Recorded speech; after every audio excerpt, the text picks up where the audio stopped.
সাঁতরে পার হচ্ছে royal Bengal tiger. বছরের শুরুতেই সুন্দরবনে বাঘের দেখা, খুশি পর্যটকরা। বছরের প্রথম দিনে সুন্দরবনের সৌন্দর্য উপভোগ করতে উত্তর 24 পরগনার হিঙ্গলগঞ্জের কালীতলা ঘাট থেকে একটি পর্যটকবাহী বোট ছাড়া হয়। পর্যটকরা বুড়ির ডাবরি জঙ্গলের দিকে যাচ্ছিলেন।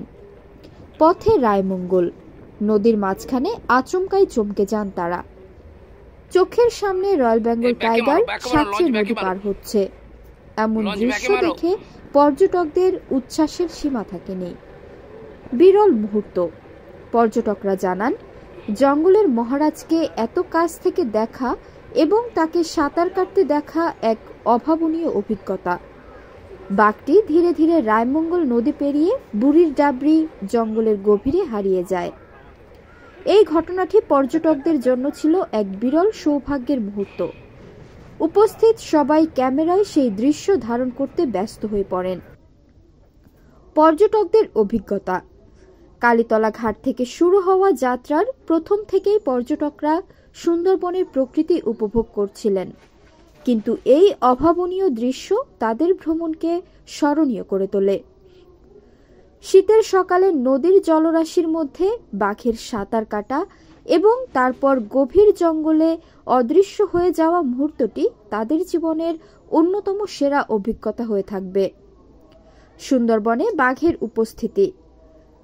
সুন্দরবনের রয়্যাল বেঙ্গল টাইগার সারা বিশ্বের কাছে একটি বিশেষ আকর্ষণ।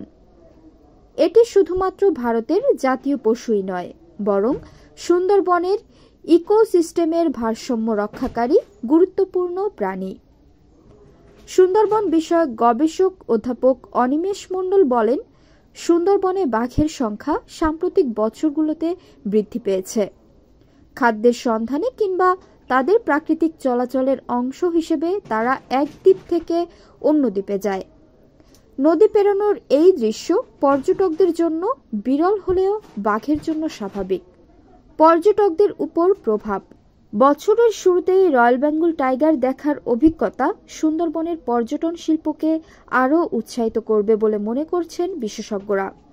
এমন ঘটনা শুনে নতুন পর্যটকরা সুন্দরবনে আসতে উৎসাহিত হবেন। শীতের মৌসুমে এমন দৃশ্য দেখার জন্য সুন্দরবনে পর্যটকদের ভিড় আরও বাড়বে বলে আশা করা হচ্ছে। সতর্কতা ও দায়িত্ব। পর্যটকদের সুন্দরবনের প্রকৃতি ও বন্যপ্রাণীর প্রতি দায়িত্বশীল আচরণ করতে হবে।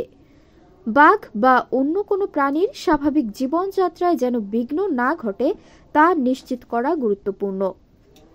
পর্যটকদের জঙ্গলে বা নদীতে বাঘের সান্নিধ্যে এলে অবশ্যই দূর থেকে পর্যবেক্ষণ করতে হবে এবং কোনো ধরনের হট্টগোল করা উচিত নয়।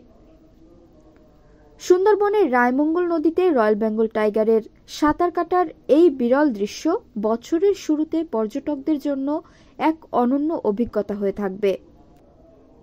তবে পরিবেশ সংরক্ষণ ও বাঘের নিরাপত্তা নিশ্চিত করাই হবে ভবিষ্যতের মূল চ্যালেঞ্জ। বাঘ শীতের সকালে নদী পার করে প্রধানত খাদ্যের সন্ধানে বা নিজের এলাকা পরিবর্তনের জন্য। সুন্দরবনের রয়্যাল বেঙ্গল টাইগার তাদের প্রাকৃতিক বাসস্থানের মধ্যে বিভিন্ন দ্বীপে বিচরণ করে। শীতের সকালে নদী পার করার পেছনে একাধিক কারণ থাকতে পারে। খাদ্যের সন্ধান। সুন্দরবনে বাঘ মূলত হরিণ, শূকর বা অন্যান্য প্রাণী শিকার করে। যদি একটি দ্বীপে শিকার কমে যায়, তখন তারা অন্য দ্বীপে খাদ্যের খোঁজে যায়। এলাকা বিস্তার। বাঘ তার সীমানা রক্ষার জন্য অন্য দ্বীপে যেতে পারে। তারা প্রায়ই তাদের প্রভাব বিস্তার বা নতুন এলাকা খুঁজে পেতে স্থান পরিবর্তন করে। শীতল আবহাওয়া। শীতের সকালে আবহাওয়া ঠান্ডা থাকার কারণে বাঘের শারীরিক পরিশ্রম তুলনামূলকভাবে সহজ হয়।